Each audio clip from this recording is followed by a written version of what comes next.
Hi everyone, welcome to the first virtual student forum for the official Yale class of 2020.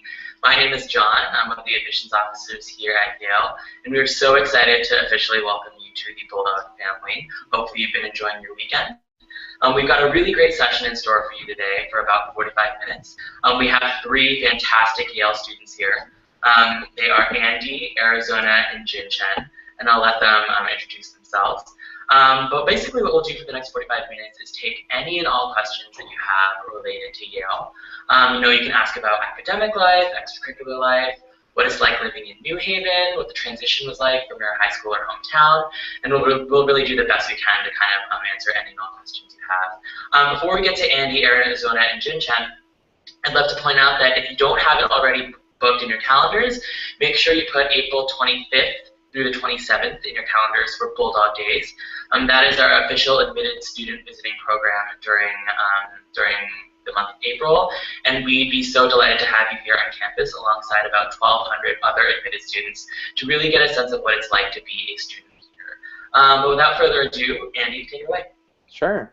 Hi guys, my name is Andy. I'm a junior here at Yale. I'm in Berkeley College, which of course is the best college, as you'll find out soon. I am from Springfield, Missouri originally, so if anyone has any questions about what it's like to go from a relatively rural environment all the way out here on the East Coast and to experience Yale and that transition, I'd be happy to talk about that.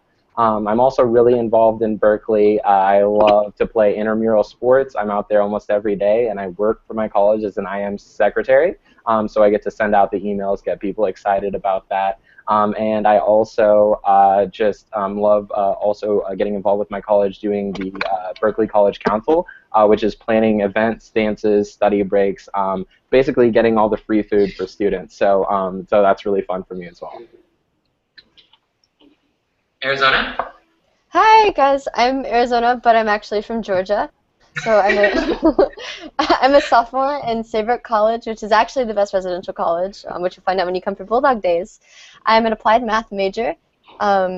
Let's see, I am the co-president of Sabrosura, which is the Latin dance team on campus. So if you have any question about performing arts or what the dance scene is like on campus, I'm happy to answer. In addition to that, I've led some international student trips. I just got back from a spring break trip to Nicaragua, where I also spent last summer. So if you have questions about opportunities to travel through Yale, I'd be happy to talk about that too. And Jin Chen? Awesome. Hi, my name is Jin Chen. I'm a sophomore here at Yale. I'm in Calhoun College, which arguably is the best residential college on campus. I'm from Houston, Texas, so if you have questions about moving from the south to the East Coast, I'd be happy to talk about that. And what I study, I am a double major in econ and global affairs, so I'm interested in sustainable development. And on campus, I am involved with the social entrepreneurship community on campus, so I do a lot of stuff with them. I actually just finished a conference yesterday with Yale Net Impact, and then I also worked with the AACC last year, so I'm really plugged into the cultural community as well. Great. I can see that questions are already streaming in, which is really great to see. But just as a reminder, there are three main ways you can kind of submit questions to us. First, by using the Q&A app as part of Google Hangouts. You'll find that kind of on the menu on the left hand of your screen. You can also add a comment to the YouTube broadcast page that we have, and we'll get you that way. Or thirdly, if you look in the official Yale College Class of 2020 Facebook group, you'll see a pinned post at the top of the posting wall, and you can write a comment there, and be sure to grab it from there. But the first question comes from Bianca. Hi, Bianca. Bianca would like to know what resources are available to engineering majors, and maybe Arizona could kind of handle that one. Yeah, I'd be happy to. So I actually came in as a freshman doing mechanical engineering. So the engineering program at Yale is absolutely fantastic. One of, I would say, the best resources that we have is the Yale Center for Engineering Innovation and Design, the CEID, or the SEED, as we like to call it. It's basically this huge two-story workshop with classrooms where you can go and work with friends, where the walls are whiteboards and they have 3D printers, basically any of the power tools you could want, and it's all totally free. Which is an incredible resource and something that I haven't seen at any other universities before. In addition to that, we have fantastic faculty, and then like the tons of labs that you have the opportunity to work in, both paid and unpaid. And you really get to have like really good one-on-one experiences with your like with your STEM classes since they are small. And yeah, so many resources for engineering. And kind of broadening that up, Julia just commented and asked, what STEM research opportunities are there in general? And Andy, I know you're involved in research in Elaborate now, so maybe you could kind of talk about those opportunities. Yeah, absolutely. So I can kind of tell about how I got involved in research to begin with, because I think it's kind of an interesting story and really shows what Yale research is like. So I'm a psychology major, but I didn't know that coming in. I actually was really interested in biology all throughout high school, so I figured that I would be some sort of biology major. And I actually ended up in a class called Human Emotion. It was taught by June Gruber. She's an absolute rock star in the field of psychology, has given TED Talks, and is just an incredible professor. And I really loved her class, and I was watching her talk about the research that she was doing, especially with bipolar disorder patients and patients with schizophrenia. And I knew that I was really interested in that topic, but keeping in mind I had never taken AP psychology in high school. I hadn't really had any exposure, had never taken intro to psych even. And I went up to her after class, and I thought maybe if I talk to her, I can maybe get in to her lab in a couple of years. So I said, hey, I'm really interested in this. Like, what do I need to do to get into your lab my junior year or something like that? And she said, do you want to come by for an interview next week? Which absolutely shocked me, and it just kind of showed how many opportunities are available for undergrads. I was in with her the next week, already getting taken around the lab and found out what we got to do, and it was just an awesome experience. I was able to take that class doing research for her for a grade for credit the next semester, and this was at the same time I was just learning how to taking intro psych. So so many opportunities for undergrads. The professors here at Yale really do designate a lot of positions for undergrads, which is something that's kind of unique about Yale, and they are very open to meeting with you. It's almost as easy just as sending out a few emails and asking, and if you're really passionate about something, there's always a way to figure out how to incorporate research into that field I found in STEM. Great, thanks so much, Andy. Well, I have so many questions. This is fantastic. They're all amazing. A good question from Hannah. Hannah says she hears that it's pretty common for Yale students to change their majors before the end of their sophomore year, and she's wondering how students are kind of advised through that process. Can one of you maybe tackle kind of that advising period for the first kind of 2 years before you settle into a major? Sure. I guess I could talk about that. So freshman year, they pair you up with an advisor who has some similarities, but doesn't necessarily have to be a professor who works in the field that you are initially interested in. So I came into Yale not really sure what exactly I wanted to study. I knew that I was interested in social sciences.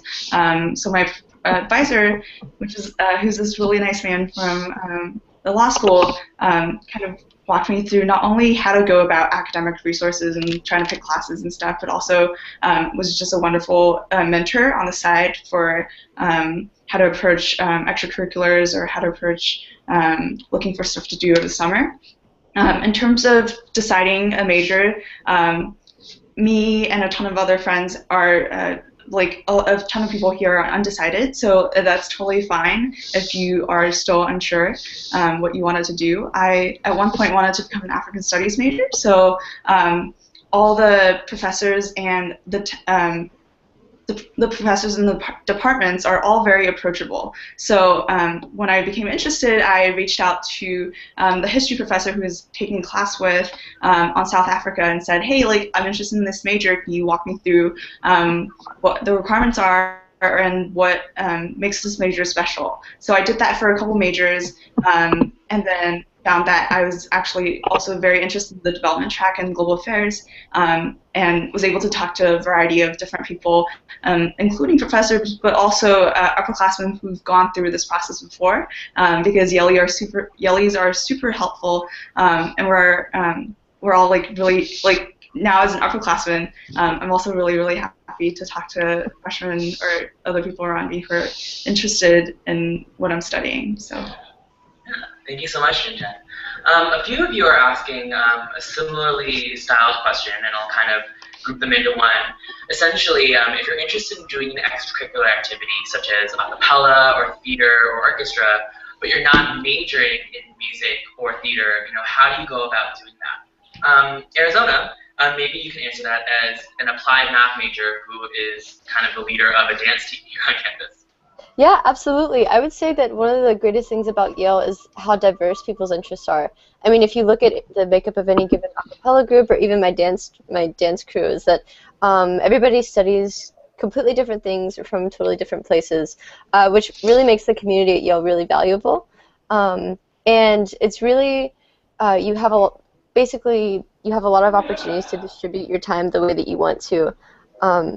You won't be so bogged down with academics that you don't have time to do other things, and I think that's what I find most valuable. Yeah, I think if you heard about what Andy, Arizona, and Jinchen are doing, obviously they're engaging in their academic work in terms of their major, but none of their extracurricular pursuits are contingent upon what they're studying academically. So it's totally kind of norm here on campus to be really invested in a cappella or theater, but be majoring in something completely other than theater or music here. Kind of lighthearted question for Maria. What do Yaleys do on the weekends? Given that it is Sunday, so a weekend. Andy, what have you been up to this weekend? Okay, so a whole lot so far. We had some meetups with Yale Mock Trial, which was one of the associations that I do on campus. We're getting ready to go for nationals, so we're kind of getting excited and getting geared up for that. And so a lot of teams are practicing, but we got together and had a little meeting that was a little bit less formal. One thing that I love to do on the weekends is watch sports, and watching Yale sports is amazing. Right now we're ranked #1 in the country in lacrosse, and we're just coming off of obviously 2 big March Madness wins. So it's a great time to be a Yaley. It's a great time to be a Yale sports fan, and I am absolutely loving keeping up with it. Yeah. Jinchen, what have you been up to this weekend? Yeah, sure. So as I kind of mentioned yesterday, our conference took place. It's called Sparks Yale Social Impact Conference. It's something that worked on for the entire year. So that was really rewarding to see hundreds of participants coming in to learn about social enterprise. But then afterwards, one of my friends is in a spoken word group, so I went to go see their show last night, which was phenomenal. I cannot believe how talented he was, and all the other performers were in the group. And then this morning I had brunch and just hung out with some of my friends, which was really nice as well. Yeah. Also, I think one of the great parts about going to college in general is people are really kind of hardworking and motivated and high achieving, but they're normal 18, 19, 20-year-olds too. So you sleep in, you binge watch Kitchen Nightmares on YouTube. Maybe I'm just talking about what I did yesterday. But people find time to really let their hair down and relax in spite of all the amazing things that happen. Question: how difficult is it to double major? How manageable is it? Jinchen, you were double majoring yourself, right? So how manageable is it? Right. Yeah. So I think it's something that a lot of people do on campus, and I think the reason why people double major is that so many things are so cool at Yale. There are tons of classes out of the blue book, and for me it was just really hard to just pick one major and settle down and say this is the only thing I'm going to learn. So double majoring is not difficult depending on the pairs you make. So your advisors will be very, very good at guiding you through the process. But basically, you can double major in almost any major. And so it's, for me, like, I wanted to do something that's very analytical. So econ helped me answer a lot of questions that I'm interested in like a mathematical way. But then I also wanted to learn about kind of the interdisciplinary nature of sustainable development and development in general. That's why I wanted to be a global affairs major, which is more on the social science side, a much more broad approach to these questions. And so for me, it was pretty easy to double major because I could take classes on both of these disciplines, and I could also just talk to my professors and my advisors to make sure that I'm on track to graduate with both degrees. Yeah. I think the thing to keep in mind is Yaleys really take classes for the sake of academic and intellectual passions. So if you find that your academic interests really lie in two major areas, which about 30% of students do, then it's really feasible to really complete double major. You're not taking more classes than any other student here on campus. Another question from Aiden O'Connor. Hi, Aiden. Do many students participate in summer internships? How does one go about securing an internship in a prospective career field while at Yale? Andy, maybe as a junior, you have some insights on that? Yeah, absolutely. So we actually have a system at Yale. It's called Simplicity, and it's basically aggregates all of the Yale internships in one specific database, and that's just for the Yale coordinated internships. So these are internships that Yale has found. People who formerly went to Yale or companies that have reached out to Yale have kind of given their information on and their recruiting aspects, basically.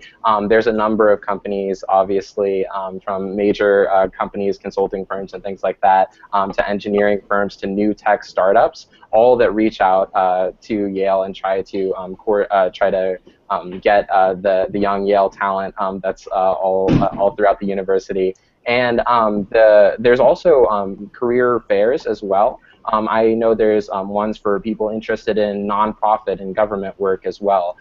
They had that in Sterling Memorial Library just a couple of weeks ago, and they have events like that that bring in 20, 30, however many employers, and they each have a booth, and Yale students come in, they get to pick up flyers and informational material from those companies, and afterwards, that's also a chance to meet with the people who are working there. Oftentimes, these are specifically recruiters who are paid by these companies to recruit collegiate individuals in order to get them to hire them for this company. So this is like a great, super easy way that Yale makes it to get connected with real employers and leave with a job from campus, so you don't have to worry about stuff like that.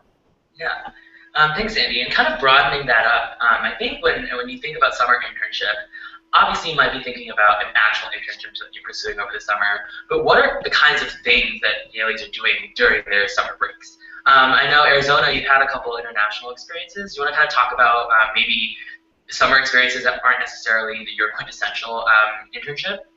Yeah, I'd be happy to. So I am a sophomore now, and last summer I spent the summer in Nicaragua, and that was through a fellowship that I got through the CIPE, which is the Center for International and Professional Experience. It's basically an office at Yale that allows students to connect with fellowship opportunities where you can get full funding for various research positions, working abroad. I received a fellowship that the only requirement was that I had to totally control the project that I was going to do. So I couldn't do it through any form of program. It couldn't be study abroad. It had to be like my own adventure, kind of, which was an incredible experience. And there are a lot of opportunities like that if you want to do international travel. I know I'm actually going to be leaving from June to December of this year to study in China, which is also fully 100% funded through Yale. So yeah, there's so many opportunities through that, which are a little less typical, like American-based internships. I see in the questions app, let me see here, William Burns, you kind of asked, is it difficult to secure a freshman summer research fellowship? I think it's clear from Arizona's just personal experience that even after freshman year or even during freshman year, the amount of support there is for student endeavors, whether they be research, internships, going abroad to China, it's the focus on undergraduates here really makes it so possible to follow your endeavors even as early as freshman year. And so how difficult is it to secure?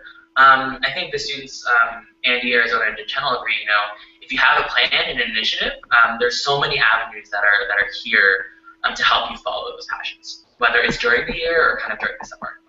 Yeah, and just stepping off of that as well, I also received a summer fellowship this year, and in something that wasn't even my major. I just want to just to interject that. So I was really interested in art history throughout my whole time at Yale. I've taken like 7 art history classes now, I think, and I'm still debating whether or not I'll actually double major in it. But I knew that I wanted to do something that was similar to a senior thesis in art history, but I knew that I also have a lot of commitments with psychology University. I'm working in a lab at the School of Management to do my research there. So I knew I wanted to do something specific, and I was actually able to get $1,000 from Yale in the form of a fellowship in order to go film a documentary in which I got to travel to Puerto Rico, New York, and St. Martin in the Caribbean, which is an island in the Caribbean. And that was just an incredible experience. I got to talk to real artists who are making art today. I got to visit archives for Romare Bearden, who was a really famous Harlem Renaissance artist. And I'm not even an art history major or a filmmaker generally. This was the first time for both.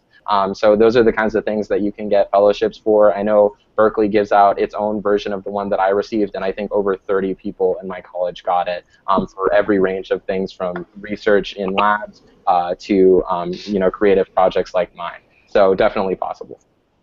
Wonderful.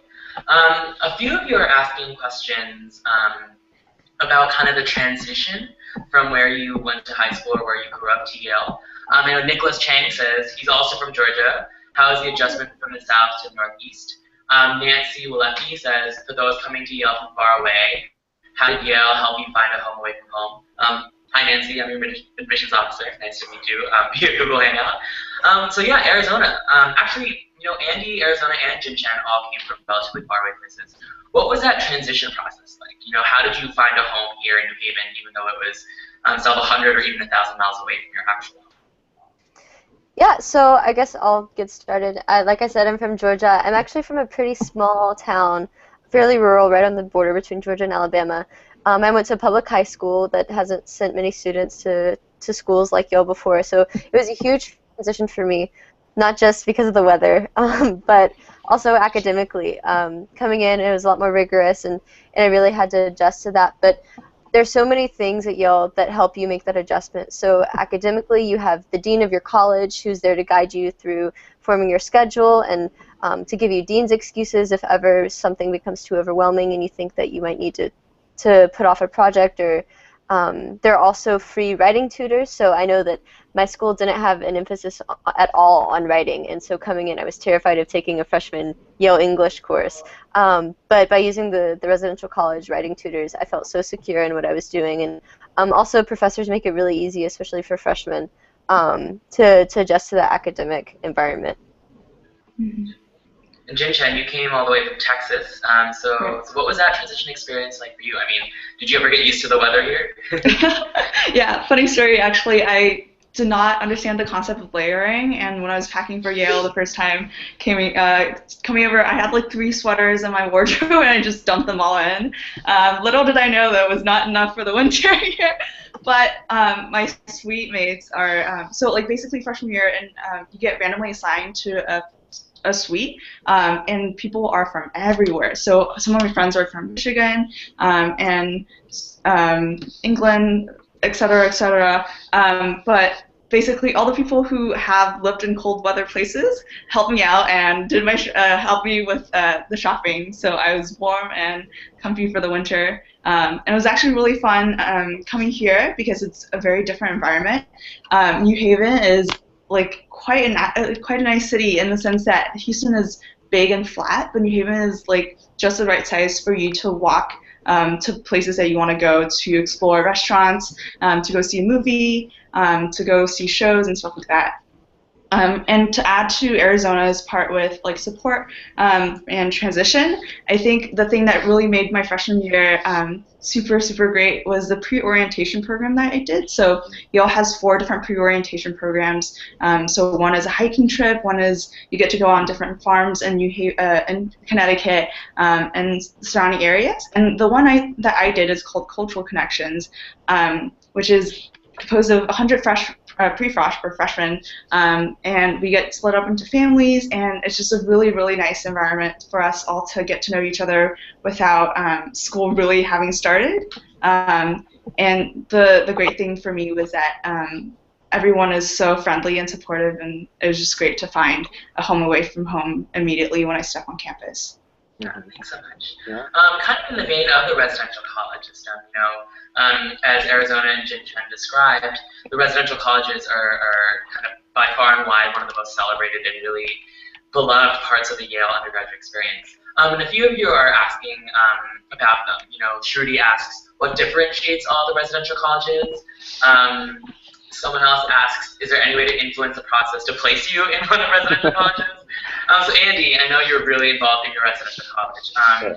You know, what differentiates them? But ultimately, you know, why does it not matter which one you're in, you know?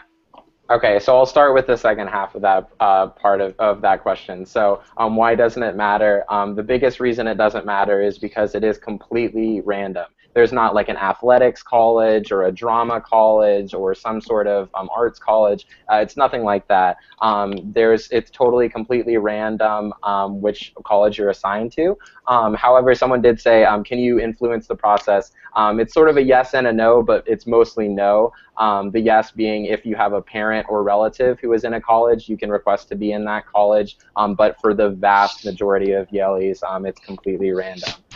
So what differentiates them? I guess since it is completely random, it's a little bit I guess the things like facilities that are all different. There's completely different architecture in every one of the residential colleges. But the biggest thing I would say is the master and the dean and what kinds of things they focus on. So I can talk about my master and dean and why I think that they're the best. Which is just because they do awesome things like Thunder Brunch. So today, actually, this morning, we have a tradition in Berkeley where we have this amazing brunch. Imagine personal omelet stations, waffles, whipped cream, strawberries, everything that you could want, scones, and croissants and pastries and things like that, and prime rib steak. So just absolutely incredible. And we get this once a semester. So traditions like that kind of differentiate them. And the last thing I'll say is intramural sports. So I'm a huge intramural sports fan. I love to take this moment because Berkeley's in first place in the Ting Cup, and I just wanna brag about that. So a great way to get involved in your residential college from day one is to start playing intramural sports. And I know sometimes people say like, oh, I didn't play a varsity sport in high school. Maybe I'm not athletic enough to come out. Here's the deal. No one comes in with any experience whatsoever in inner tube water polo, which is one of my favorite intramural sports. So you're on like an inflatable donut and you're trying to like flip other people over and pass a ball into a net, and nobody has any idea what they're doing, but we all have a ton of fun. So intramurals are a great way to kind of root on your college, talk about, that's like I guess a statistic way that you can say like, oh, my college does this well in this sport this year, but other than that, they're all pretty much the same, but they're different because of the communities inside. Matthew, I know that you asked, have you joined any new clubs or done any activities that you didn't do in high school, and is it common? As Annie just described, there are so many avenues to pursue new things here on campus. Certainly you're going to be able to kind of continue to do the things you loved doing in high school, but college is a really great time to do things that you never did before. And for example, IM sports is a great way to kind of dabble. For the sake of time, you know, Arizona and Chen could also tell you about why their residential college is bar none the best residential college here at Yale. I think the main takeaway is that people really just fall in love with whatever residential college community they're assigned.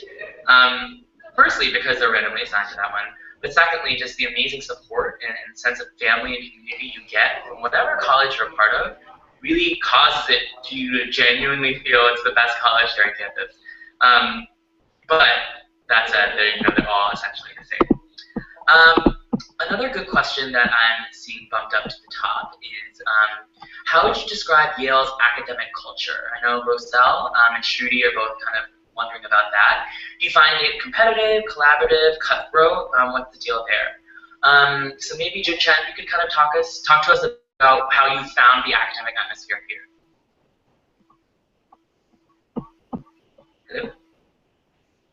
Hello? Oh no, Jun I Chen! think Jun Chen's a little frozen. I think I froze a little bit, but I'm back. She's back with us, great. Yeah. Did you hear the question, Jun Chen? I heard parts of it. Okay, so how would you describe kind of Yale's academic culture? Is it competitive, No. cooperative, cutthroat? Yeah. Shoot. Okay, still having I trouble, think we're I going to guess. go on to the difficulties. Arizona, do you want to tackle that one for us? Yeah, I'm happy to. So actually, that's one of my favorite things about my classes, especially here at Yale. especially as an applied math major, because I'm in a lot of pretty intensive STEM courses. Right now I'm taking differential equations, and it's absolutely, it's so hard, the most difficult class I've taken, but I have an incredible community even within the class. My differential equations squad, we meet several times a week to work on our P-sets together. We study for the midterms together. Not only does Yale provide the physical spaces in order for this collaboration to happen, but all of the people at Yale are totally committed to it. Yeah, I would say that it wasn't surprising because I knew that Yale had an incredible, like a very friendly community of people willing to help each other out. But honestly, I wouldn't be able to do it without all of without my peer group. Right. Andy, do you want to add to that? Or? Yeah, it's just absolutely echoes what Arizona said. And in my classes, finding a study group is really just as easy as turning to the person next to you and saying, hey, do you want to go over these questions for the midterm that our teacher posted together? Like, do you want to meet after lunch or something like that tomorrow and go over this P-set together? And problem set for people who are still in high school might not have heard that before. So it is really just a super collaborative environment. One of the reasons I chose Yale over similar institutions is that I really felt like here there wasn't that sort of just fierce cutthroat competition, people constantly trying to compare themselves to other people. I think Yale students are really focused and really intrinsically motivated, so they push themselves to work hard. There's not a lot of people who are slacking off. But when it comes to tests, when it comes to trying to get the best grades and things like that, people work hard to push themselves, but they're not trying to demean others or hurt others to get there. Yeah. Jen, how's your audio going? Is it good? It's good. We're good. Nice. Yeah. So why don't you take us home? Awesome. Yeah, no, I totally agree with Andy with that's also one of the key reasons I chose Yale, because people are just so friendly here. Like if you walk down the street, I remember first week of classes I was kind of lost just because the campus is big and I was trying to find where I was going, but people stop by and they say like, do you need help getting places, or like, and then you walk through campus and people greet you and they're like, how was your day? Like, it's just like a really nice feeling to find a community on campus and to be surrounded by people who are pretty laid back about things. So Yaleys are very passionate about what they do, but they don't like, it's not like competitive or anything. It's because they do things that they love, and it's awesome to be surrounded by everyone else who's doing either similar things or very, very different things, but ultimately people are very, very laid back about the stuff that they're doing as well. Great. Yeah. Something that I always think about when I think about my undergraduate experience, you know, when I attended Yale back in the Stone Ages, you know, I think that people here really understand that for you to succeed, other people don't have to fail. And it sounds very obvious when you kind of spell it out like that. But I think it's a pretty remarkable thing that in spite of the amazing accomplishments undergrads achieve here during their time on campus, they really understand that you can do that and also support your peers and your friends with the utmost level of care in their endeavors. And that really makes just being a member of this community so friendly, because you know that all the support you get for your endeavors you're going to be able to give to others as well. I'm getting a few questions about kind of New Haven. You know, what's it like living in New Haven, and what's the safety like? Andy, you kind of want to talk about how your experience in New Haven has been thus far, and then maybe Arizona, you can talk about campus safety kind of in general. Sure. So New Haven's a gorgeous city. I've been known to like be on runs and just stop and have to pull out my phone and snap an Instagram picture. It's absolutely gorgeous. There's so many great running paths, and I saw somebody asked if you had to go 30 minutes to go on a run, and that's absolutely not true. I just leave out my front door of my residential college here, and I can just jump on the road and head right up to East Rock Park, which if you want to Google East Rock Park, it's just absolutely beautiful. It's a great about a 5-mile run, and there's a lot shorter runs to closer parks as well. So there's no shortage of things like that. I know we have a club, a running club as well that my friends go to. And then just for the rest of New Haven, it's an amazing city to go out to eat in, especially. New Haven's known for its restaurants, it's known for its pizza, and culture and everything. It's just an incredible city to be in. So I love New Haven as well.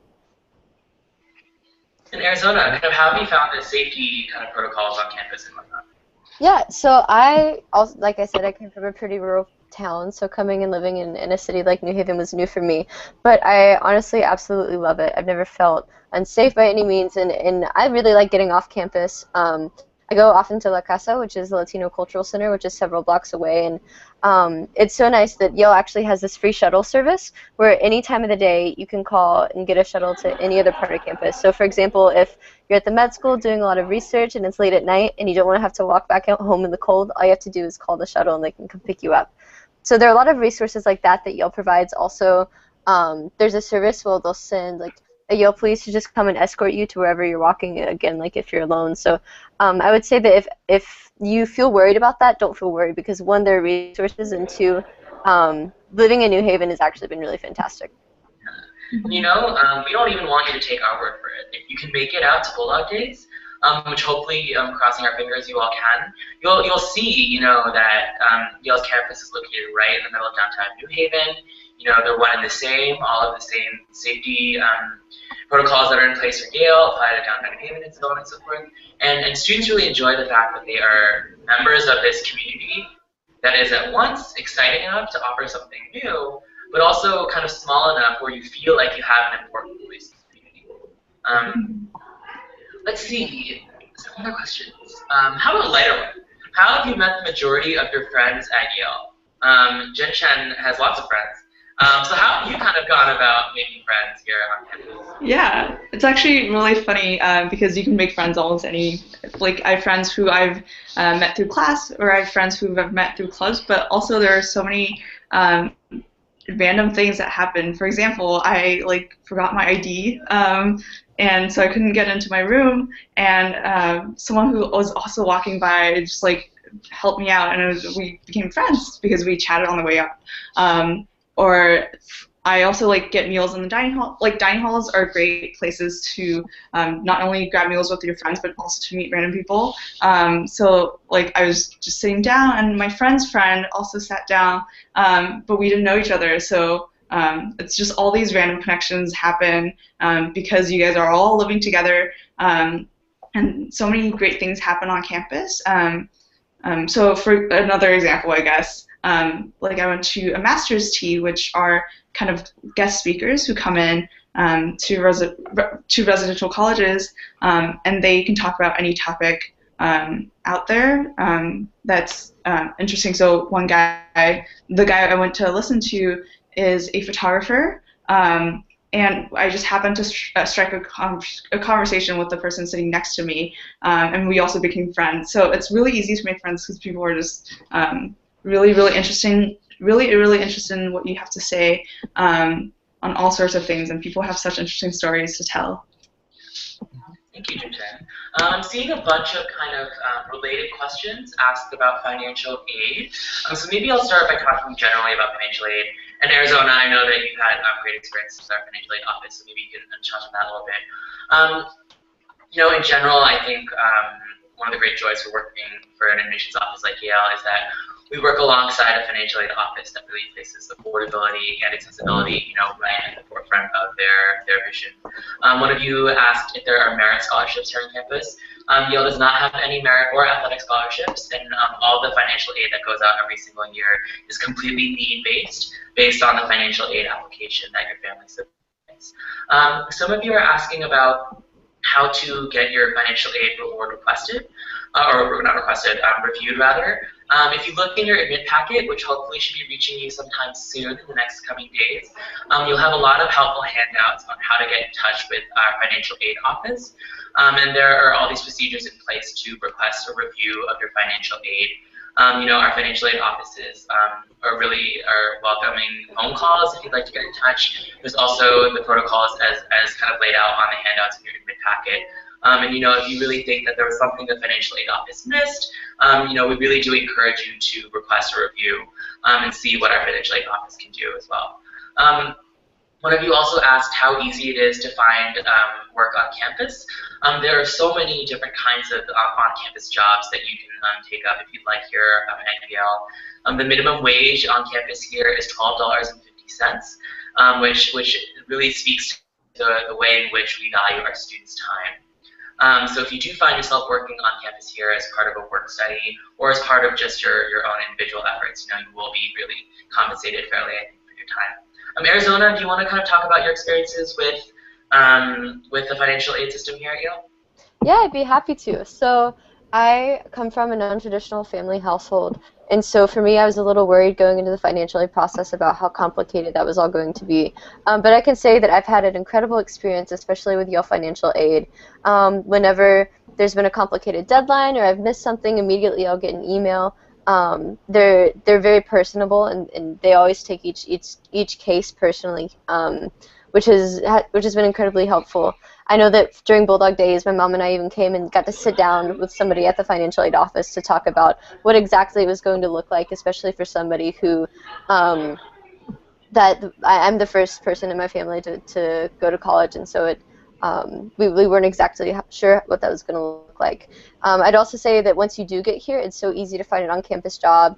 Almost everybody I've talked to, or most of my friends, all have student jobs, and you can work in places that cater to your interests. So, for example, I have a friend who is really interested in art history, and so his work is in the Center for British Art, where he basically just gets to handle drawings and paintings and do research all the time. And so, yeah, I would say that right now, that as you're going through this process, don't sweat it, because financial aid is incredibly helpful. Yeah. We don't have all that much time left, so maybe we can answer a few more questions before we wind things down. This question from Luke is getting bumped up a lot. What is the average number of hours you spend per class per week? I think Jun Chen, Arizona, and Andy, and I will all agree when I say it really depends on the kinds of classes you're taking, what kinds of coursework you're engaging in. Jin Chen, do you want to talk about, kind of generally speaking, what the number of hours in class is like compared to high school, maybe?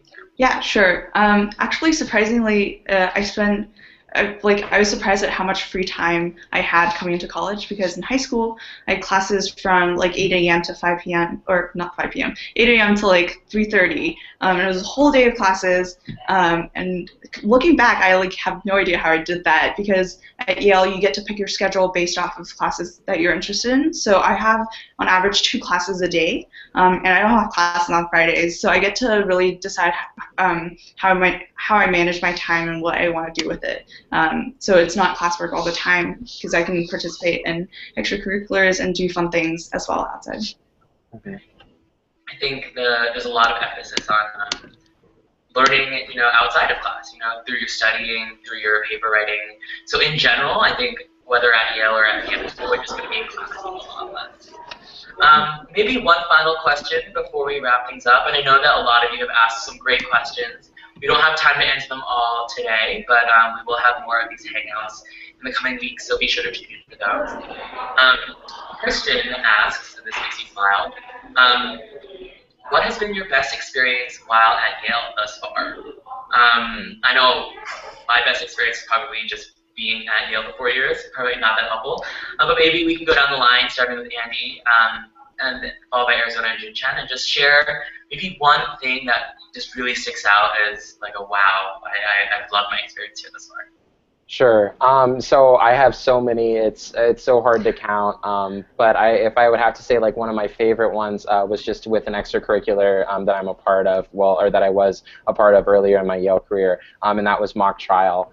So I had never done any sort of thing like mock trial before coming to Yale, and but I was really involved in theater in high school and speeches and public speaking and things like that. And I was interested in law, so I thought maybe this is a good mix. I joined this excellent group. I found so many of my closest friends through this group as well, just spending countless hours going over this fake case that we argue in front of fake witnesses and fake lawyers as fake lawyers. And so I was like that kind of whole experience that I was doing and putting so much effort in, working so hard. We finally went to Duke for a tournament, and this was my first year of mock trial. We came in not even ranked in this competition that was supposed to be the best teams in the country, and we were in like ranked like 22nd or something in the tournament, and we ended up going 8-0, didn't lose a point the whole game, the whole time that we were doing it, didn't lose a ballot, and won the whole competition. And I just looked around at like my best friends, at these incredibly intelligent people that I've learned so much from. We don't even have any coaches or anything like that. It's all student run. And I realized, wow, all of that work that I put into these friendships, it was so worth it, and I'm so glad that I did it. And I was just so happy to be a part of this school and this community that was able to go out of nowhere and win the whole competition. So that was an awesome one for me. Rudy, that's a movie waiting to happen. I love that. Yeah, okay, so I guess one of the most incredible experiences I've had thus far is when I received my fellowship for last summer to go to Nicaragua. One, because it really catered exactly to what I wanted to do and my interests, and two, through Yale and through a fellowship that was actually set up by a Yale alumnus. I had a 2-month experience abroad that totally changed my academic trajectory and what it is that I'm interested in, and that encouraged me to decide to go to China from June to December. So I would say that being in a place that really values that kind of freedom and that enables me to be able to explore my academic interests, and that will provide for me and give me support, not only academically through the professors that I've been connected with through this fellowship, financially in order to go to these places, and personally in helping me strive to I guess really figure out what it is that I'm most interested in and to pursue it. Yeah, I think what John said earlier about learning both inside and outside of the classroom is really, really, really true. And since that, like, all of my really best memories from my time here at Yale have been spent with my friends on campus, whether it's exploring random buildings and going through the hallways, looking at random architectural features of Yale, of this beautiful campus, or if it's staying up late, hanging out on a hammock outside, looking at the stars, having conversations. It's just amazing being surrounded by people who are doing very, very awesome things. One of my friends spent a summer in Madagascar. Another one wants to write a book on like Nawa music. And it's just like incredibly cool to have these conversations and grow together as we spent the 4 years here. So it's been an incredible experience. Thinking back in my undergrad experience, I graduated in 2013. I'm now working as part of the admissions office. It's just such a joy to be on a campus that, yes, is as well-resourced as Yale's is. And that is not something that I think anyone on campus ever takes for granted for a second. But in spite of being on this incredibly well-resourced campus, the passion and joy and sense of collaboration that people have when they engage with this campus just makes being here so inspiring and so uplifting every day. It sounds kind of corny, like you want to put it on a wooden block and have it hanging from your wall. But it's such a privilege to work with the students that such as Andy, Arizona, Jin Chen. I'm constantly reminded about the fact that a community like Yale really has its priorities in the way that I think it should be set, and that is with the ideas of access, integrity, compassion. All kind of layered on top of the incredible accomplishments that people are experiencing every day here. So hopefully that gives you a sense of why we love you. I know there's so many more questions, including about meme culture, housing, extracurriculars. Meme culture, I don't really get that. We don't have time to answer them during this session, but as I mentioned before, we'll have a few more of these Google Hangout sessions coming up in a few weeks. You know, as you kind of continue to learn more about Yale and continue to picture yourself here on our campus, don't hesitate to get in touch. Reach out to our office. We're more than happy to help answer your questions. Thank you so much to Andy, Arizona, and Jin Chen for taking time out of their very busy undergraduate schedules to join us all here today. And with that, we'll sign off. A big bula bula from us here on campus at Yale. And looking forward to seeing you all on campus here for Bulldog Days very soon. So thank you guys so much, and we'll connect soon. Bye. Bye. Bye. See you.